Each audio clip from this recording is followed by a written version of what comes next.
Bonsoir à tous et à toutes. Nous allons faire notre prière du jour. On ferme les yeux. On pense à Jésus, à la spiritualité qui est là, présent dans cet endroit, pour calmer nos cœurs, nos angoisses,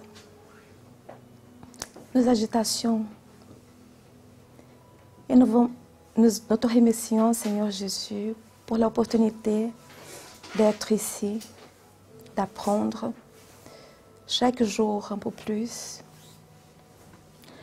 de la spiritualité qui nous inspire, qui nous aide, qui nous accompagne chaque jour, à chaque instant. Et nous te demandons que tu nous puisses aider à trouver toujours les mots, mais aussi à ne jamais oublier de remercier, de prier à notre Seigneur. Nous te demandons de continuer avec nous au long de cette journée, de cette soirée. Qu'ainsi soit-il.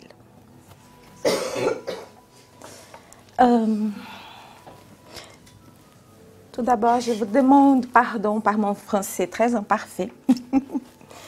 Et aujourd'hui, nous allons continuer le livre des esprits dans les questions 323 à 325 qui parlent des funérailles.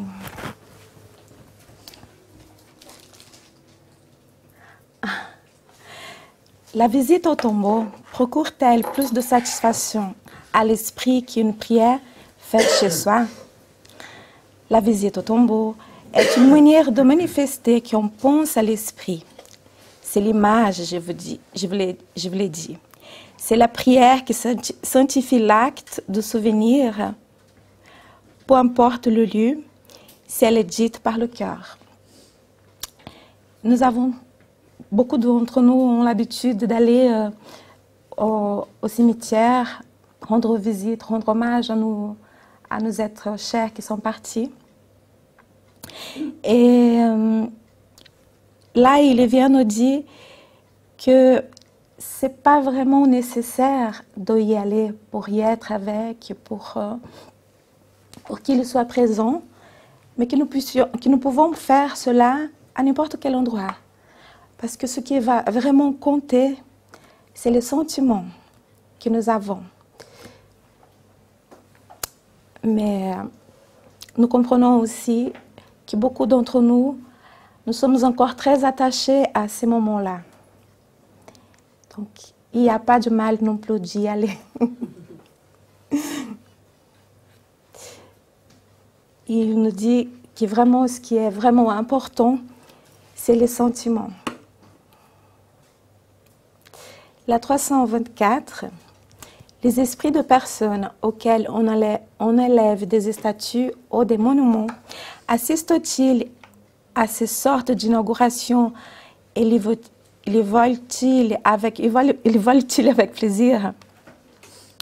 Beaucoup y viennent lorsqu'ils y peuvent, mais ils sont moins sensibles à l'honneur qu'à l'offert de souvenir. Et là, nous avons comprendre aussi que parfois, toutes ces choses que nous faisons en hommage aux esprits qui sont partis, des fois, ce sont des grands hommes, des personnes qui ont fait beaucoup de choses. Et nous aimons rendre hommage à tous ces gens en faisant des statues, des grands monuments avec leur nom. Des fois, on donne le nom à des rues et tout ça. Alors, Miremet, il nous explique un petit peu que ça provoque un petit souci parce que ça peut inciter la vanité de certains esprits. Parce que des fois, on achète un cadeau, on gagne un cadeau, on voit souvent l'emballage, mais on ne voit pas ce qu'il y a à l'intérieur. Donc, pas tous les esprits sont bons, sont bien. Il y en a, ils sont comme nous, donc ils ont tous les sentiments que nous avons. Et parfois, si l'esprit qu'on va rendre hommage est un esprit encore d'une envergure pas très évoluée, bah, il va se sentir honoré, bien sûr. Ça va élever sa vanité. Par contre, les esprits supérieurs, ils ne prêtent aucune importance à cela. Mais ils peuvent aller voir s'ils ont le temps. Ils le font souvent. Parce que, en étant là, ils peuvent aussi les inspirer, les personnes qui sont là. Parfois beaucoup, et parfois juste une personne qui en a besoin. Ils profitent de chaque occasion, de chaque opportunité pour l'aider. Mais ils ne vont pas là parce qu'ils trouvent que cet hommage est important à leurs yeux. Et la dernière, c'était rapide. Hein? La 325. D'où peut venir à certaines personnes le désir d'être enterré dans un endroit plutôt que dans un autre? Ils reviennent-elles plutôt plus volontiers après leur mort, et cette importance attachée à une chose matérielle est-elle un signe d'infériorité chez l'esprit? Souvent. Parce que quand un esprit est supérieur, comme nous avons dit, il n'attache aucune importance. Il sait que le corps est parti, qu'il est mort, il n'en a plus besoin. Donc, si on le met dans un endroit ou dans un autre, il ne va pas plus s'en servir. Si on va le brûler, l'enterrer, le crémer, peu importe ce qu'on va faire, donner à la science, c'est pas très important, c'est pas important pour lui. Parce qu'il n'est plus attaché à cette enveloppe charnelle. Par contre, les esprits inférieurs, eux, ils donnent beaucoup de l'importance à ça. Ils trouvent que c'est bien faire un hommage, mettre dans un cercueil, mettre lui dans cet endroit ou un autre. Et tout ça, c'est comme nous. Kardec dit, affection de l'esprit pour certains lieux, infériorité morale. C'est ce que je viens de dire. Qui fait un coin de terre plutôt qu'un autre pour l'esprit élevé? Ne sait-il pas que son âme sera réunie à ce qu'il aime comme même leurs en sont séparés?